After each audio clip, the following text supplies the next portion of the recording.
I'm Francesca Maxime. And I'm Matt McClure. And this is Currents. Changes may be coming, but help will still be available for Haitians living in New York. Since the earthquake, we have been looking for ways to respond to the needs of both the people here and abroad. A Manhattan parish has a unique way of bringing some people back to the church. I was in tears because I had finally found a place where I could be who God made me to be. And a ministry that preaches chastity and courage. We believe the church teaches that chastity is everybody's obligation. There are no exceptions.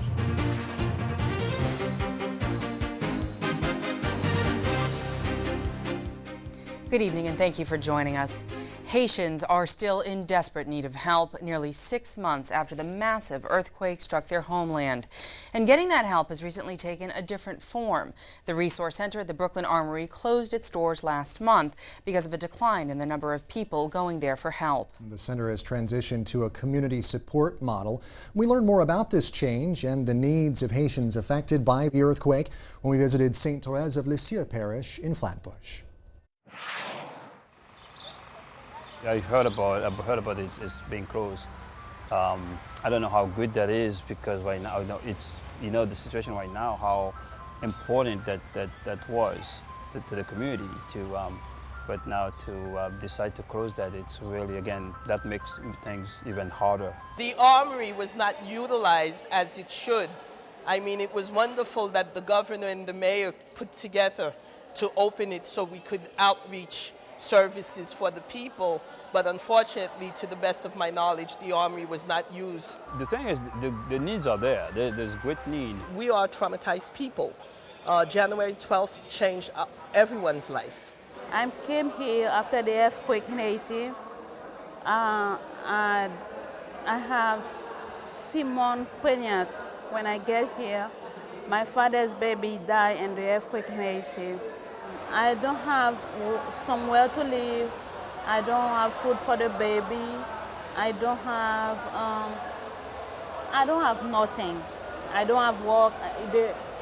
I went to the Relief Haiti. They told me I'm not eligible for the TPS. I can't work here. I can't do nothing here. And the other thing is in terms of the families. A lot of families here, they receive families who came from Haiti, and now they used to have a family of 2 or 3. Now they have a family of 5, 7 people. So, and in this time of economic crisis, it's really a burden on them. So, one of the things we do here at the parish is to see what can we do to help this family. This is why we have just created a food pantry in the parish. We didn't have that before, but when we look at what's going on, we hear, we listen to the needs of the people. We just created this food pantry to help them out. I'm here because I have a few of my family members that came from Haiti for the past 3 weeks. My mother is 89 years old, and actually my sisters and 2 of her children. So it's kind of very difficult for me financially because I'm the only member of my family working. The most concern that I have is for my mother because medical and, medical, the cost of a doctor and whatever medication that she may have, that's going to be costly. Many of them were airlifted by the United States military, and some did sign vouchers, they did sign papers to reimburse the government for their travel. And if they are not authorized to work, how they are supposed to pay the government? And they came with minor children. They have to take care of the children, even if they have family here, and they cannot just rely totally on the charity of the family or of the friend. So they need to be able to work. And we were trying to convince the government to grant them as a group parole, but immigration is not very keen in giving blanket parole. So they want to examine case by case. I think we have to be mindful of a Haitian mentality when it comes to government services and mental health services also. We're not very receptive to those services. What we're doing is really to educate the community, motivate them about really taking advantage of it. And I think something really good will come out of this whole tragedy in Haiti. So that's why from deep inside of me, I know God has a plan for us, and we just have to keep working with Him, keep our hearts open to Him, to let Him guide us, and and something good will come out of it.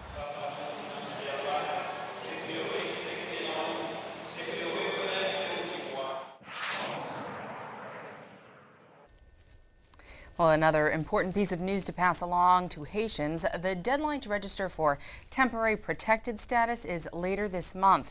It's July 20th, and we have posted some more information about that on our blog. Just go to currentsny.net and click on Riding the Wave. But stay tuned. There's much more Currents coming up straight ahead. When we return, we'll have the day's headlines, including the Vatican speaking out about a lawsuit from the U.S.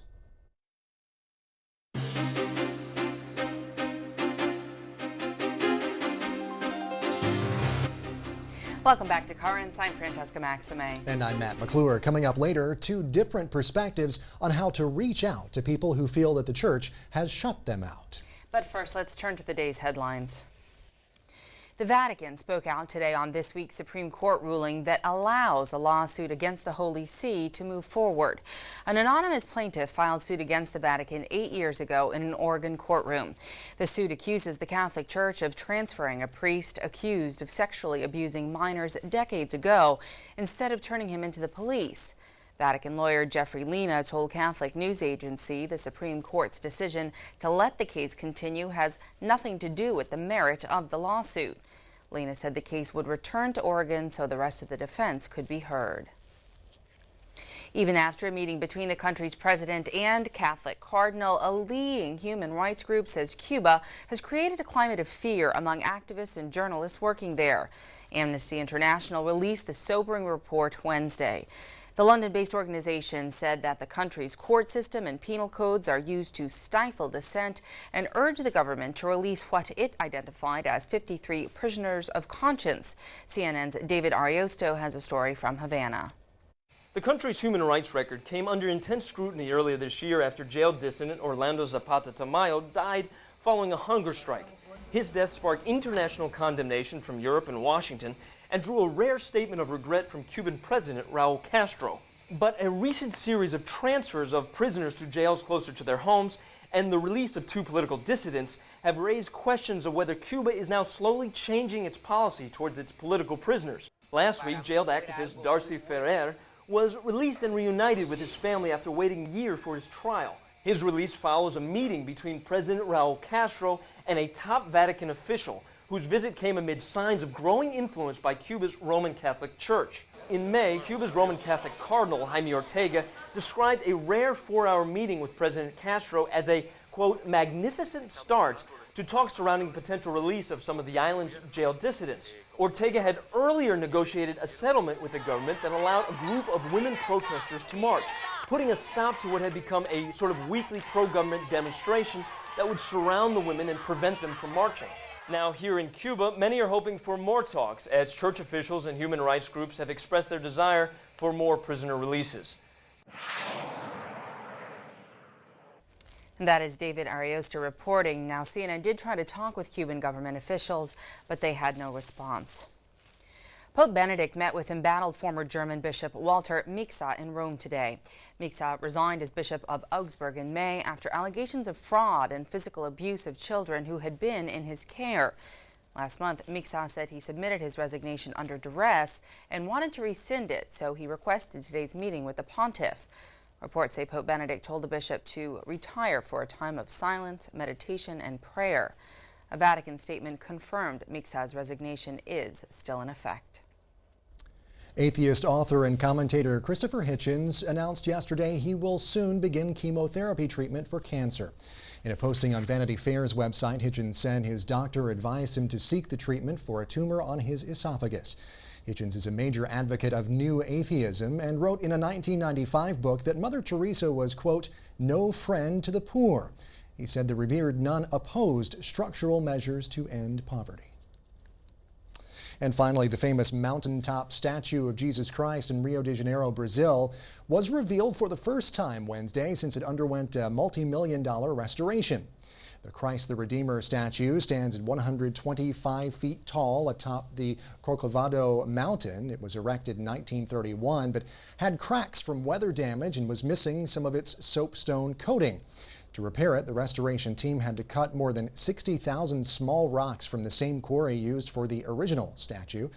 Nearly 2 million people visit the statue each year. The restoration cost nearly $4 million. The Archdiocese of Rio helped finance that project.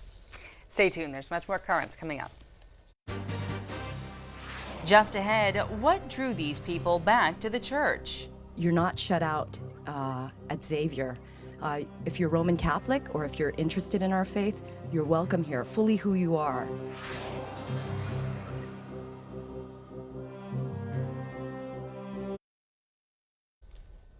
Welcome back. Coming up, the courage to be chaste, the story behind a landmark ministry to homosexuals. That group has often felt alienated from the Catholic Church, which teaches that homosexual acts are, quote, intrinsically disordered. But that has not stopped some parishes and church groups from trying to reach out to gay Catholics. Well, one parish in particular has sparked some considerable controversy. It's St. Francis Xavier in Manhattan. Last weekend, members of the parish took part in New York's Gay Pride March.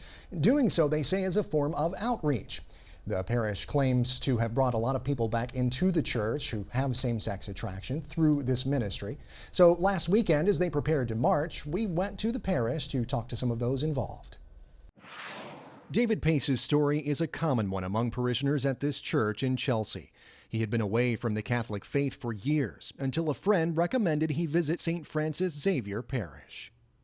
I sat in the back pew, and by the end of the Mass, I was in tears because I had finally found a place where I could be who God made me to be. Now he says his faith is something he could not live without. And it helps me go out and continue the work I do. I work in AIDS. My faith feeds my activism, and my activism feeds my faith. David, who identifies as gay, is one of many parishioners at St. Francis Xavier who came back to the Catholic Church because of the parish's ministry to those with same-sex attraction. The Catechism of the Catholic Church teaches homosexual acts are intrinsically disordered, and that gays, like all baptized, are called to chastity. But it also says homosexuals must be accepted with respect, compassion, and sensitivity. The pastor of St. Francis Xavier, Father Joe Costantino, says that's just exactly what his parish is trying to do. Some people have the distorted notion that just being a same-sex attracted is already a sin. And the church does not teach that. Stephanie Samoy is another parishioner who had left the Catholic Church, but after 25 years, she found a home here.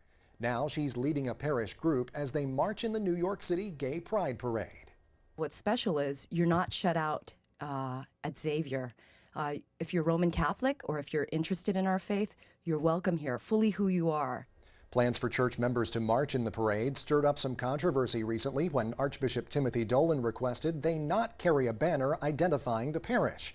Father Costantino says parishioners decided to comply with the Archbishop's request, but needed to carry a banner of some kind. What they discerned through prayer to show our true respect, to turn the banner around so that it's blank, it's just white, so that they have the parish close to their heart. Because after all, along the route, just for being Catholic, the left and the right will scream at them.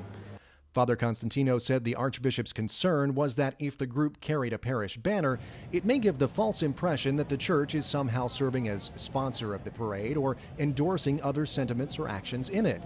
The march has become something that includes all sorts of things that even we as a parish community cannot agree to. The Xavier community welcomes you and urges you to join us in living the mission of this international community. That's part of the message inside this welcome brochure that'll be distributed along the parade route today. Participants here told me that since they're respecting Archbishop Dolan's wishes of not carrying a banner in front of the group that identifies the parish, this is a very important tool for one reason. We participate in the Pride March so that we can do outreach and hand out brochures to everyone on the sidelines and let them know there is a Roman Catholic Church that welcomes you. We're going out on the road to meet people like me who were away from the church, who were hurt. They shouldn't have done it, from my point of view. Not everyone who works with homosexuals in the Catholic Church approves of this parish's participation in the Gay Pride Parade. Father Jim Lloyd works with the group Courage, which encourages gays and lesbians to not act on their same-sex desires. I have certain values, and I stand for certain values. My church does, and I think that that parade says exactly the opposite, and I am not convinced it's just for fun. We're just ha-haing it. There's more than that. The question is that if it is okay to march in the parade, as long as you don't say where you're from, that's saying something about that I accept the parade, and I don't. But Father Costantino told me St. Francis Xavier stays true to Catholic teaching by encouraging all members, gay and straight, to be celibate outside of marriage. All of us are loved sinners, and so all of us have to rely on the mercy of God for our actions, our behavior. But to single out just people who are same-sex attracted as though they should not be welcomed to the table of the Lord is a distortion of Catholic teaching. Well, I tried to contact the Archdiocese for a statement, but they told me they had no response. Well, clearly not everyone approves of the methods used by St. Francis Xavier Parish, and in that piece there you heard one critic from a group that takes a different approach. When we come back, we'll hear more from Father Jim Lloyd from the church-approved ministry, Courage. Well, we just saw how one New York City parish, St. Francis Xavier, has tried to reach out to homosexual Catholics with an approach that has sparked a lot of controversy. But there is also another way fully supported by the Catholic Church, and a branch of this group may even be meeting in your own parish. It's a group called Courage, which tries to help people with same-sex attraction, or SSA as it's known, live in chastity. Earlier today, I spoke with Father Jim Lloyd, who oversees a Courage support group at St. Paul's in Manhattan. Well, Father, thank you so much for taking some time out to talk to me today. I appreciate it. Pleasure, Matt, yeah. Well, first of all, so tell me a little bit about Courage and what it is and the work that you guys do.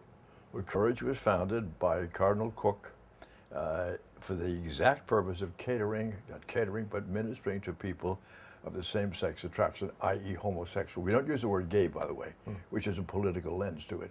Homosexual sounds a little bit clinical. We say same-sex attracted. To help people who have this problem, we see it as a problem, to attain and maintain chastity, not to change people's orientation, but to help people live in accord with the teachings of Jesus Christ. Our point is, we believe the church teaches that chastity is everybody's obligation. There are no exceptions, married people included. And when people with this difficulty will say, I should be accepted, we say, that's not true. You are bound to chastity likewise. Whether that means you'll never get married or not, whatever that means, it does say that if you have this problem, we can help you if you want. So it's a strictly voluntary thing. Right. We also believe the person is not disordered. We say there's a tendency in the person, which is towards something which is disordered, which is same-sex activity, sexual activity. And no matter how you cut that, what fancy words you use, euphemistic or not, this is sinful behavior. So the tendency is disordered, not the person. Right. So we treat the person as a whole person. You're perfectly good, beautiful before God, a child of God, but you do have a disorder, which you say you wish to contain. We, with the help of God, can help you. That's what it's about. Right. So just so we understand here, the teaching of the Catholic Church, and also Courage, because you are sanctioned by the Catholic Church, is that the orientation is not in and of itself sinful. It's the behavior that can lead to exactly sin. Right. So the orientation in and of itself is not sinful. Is neutral. Right. But to act on it, as for example, if you have a tendency towards a violent temper, that's not sinful. Just don't act on it. Right. So the church says, and Courage is the official ministry in this archdiocese to work with people with SSA. So we are not talking about changing a person's orientation. We're saying, hey, look, this person will be SSA probably all his life or her life. The only thing is you, like anybody else, you are bound to be chaste. And what are you going to do about it? And this is what the church says, we will help you. That's what it means. Right. And I think that's very important to note because, you know, I think some people might have the notion that you're actually trying to change people from being homosexual to being heterosexual. So I don't know, where does that distinction come from? I don't know where that came from. That's Frankensteinian or something. You know, the great scientists will change you from the SSA into hetero. No way. If somebody wants to do that, and some have, by the way, depending upon what level the progression it is, because it depends on where the person is with this. Some people have this surface when they're 18 or 20 or 25. Some when they're 8 years old. It all depends, but there's no intention. I'm going to turn some kind of a magic psychological twist, and you're going to become straight all of a sudden. We don't say that. We say chastity, which is what God's command is. And no matter how you cut that, that's God's will. That's what we mean.